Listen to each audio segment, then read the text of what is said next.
All right, you lovely lot.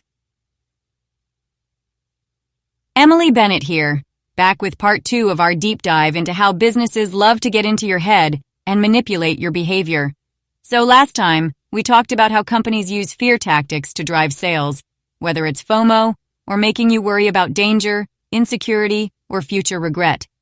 Now, as promised, today we're going to explore the darker side of marketing, those subtle tactics that companies use to influence your decisions without you even realizing it. We're talking emotional triggers, sneaky psychological pricing, and all those clever tricks designed to make you spend more, even when you don't plan to. This idea hit me during that same festival shopping trip with Jameis and the kids. As I wandered around the mall, I noticed how certain stores just seemed to pull me in, even if I had no intention of buying anything. It wasn't fear this time. It was something deeper, more subtle, but just as powerful. So, grab yourself a cuppa, or maybe don't if you're at risk of buying fancy teas you didn't know you needed, because we're about to expose the manipulative tactics businesses use to nudge you toward that checkout counter. Let's dive in. 1. Emotional triggers. Selling through your feelings. Let's start with one of the most powerful tools in marketing, emotional triggers. Businesses know that if they can tug on your heartstrings, make you feel a certain way, they're much more likely to get you to make a purchase. We've all been there, right? You see a heartwarming advert or walk into a store that smells like home, and suddenly you're reaching for your wallet without even thinking. Take that time in the mall. We wandered into this home decor shop. They'd set the mood perfectly, soft lighting, that lovely scent of cinnamon and vanilla filling the air, and gentle music playing in the background. Before I knew it, I was picking up candles and blankets, picturing cozy family evenings around the fire. Did I need them? Not really. But they'd created an environment that made me feel all warm and fuzzy, and I couldn't resist. That's emotional manipulation at its finest. Businesses know how to tap into those feelings of comfort, nostalgia, or even excitement. So you're not buying a product, you're buying a feeling. How to spot it. Next time you find yourself about to buy something, ask yourself, am I buying this because I need it or because it's making me feel a certain way? If it's all about the emotional high, take a step back and reassess. 2. The scarcity effect, when less feels like more. Now, here's a cheeky little tactic that catches so many of us out, the scarcity effect. You see this everywhere. Businesses will limit the supply of a product or make you think something is rare, even when it's not. They'll say things like, limited edition, only 5 left in stock, or once it's gone, it's gone. They know that by making something seem scarce, you'll want it more. During that same shopping trip, I saw a pair of boots I absolutely adored. The salesperson casually dropped that they only had a few pairs left in my size, and just like that, I was sold.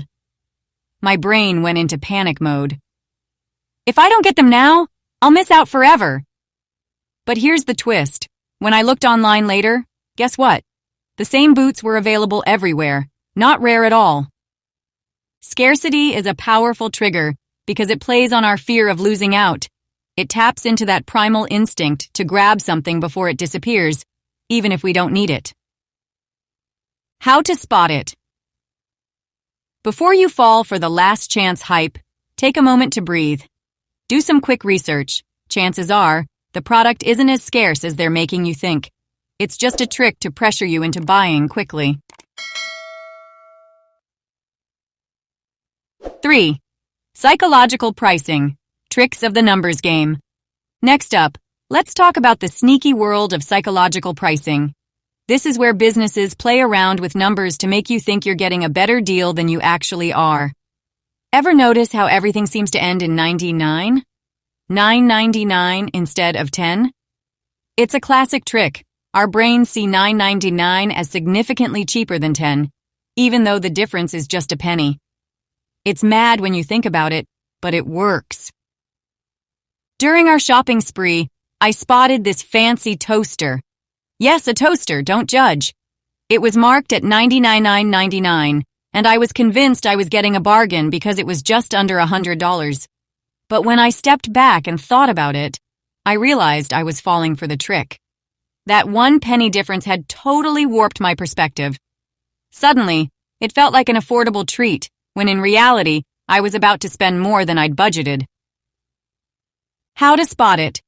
Be aware of prices that end in 99 or similar. Don't let that 1 penny fool you. Round up in your head and consider the real price.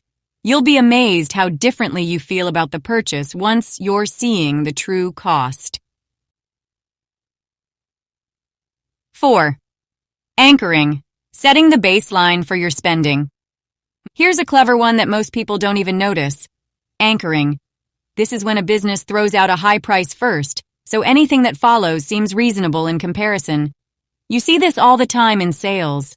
They'll show you the original price of a product, say $300, then discount it to $150. Suddenly, that $150 seems like an incredible deal, even if you were only ever willing to spend $100 in the first place. I got caught out with this while we were shopping for some home gadgets. There was this coffee machine, normally $250, but now on sale for $175. In my head, I'm thinking, wow, that's $75 off? I'd better snap it up. But when I thought about it later, I realized I didn't need to spend $175 on a coffee machine at all. The original high price had anchored my expectations, making the discounted price seem like a steal when it wasn't even close to what I had planned to spend.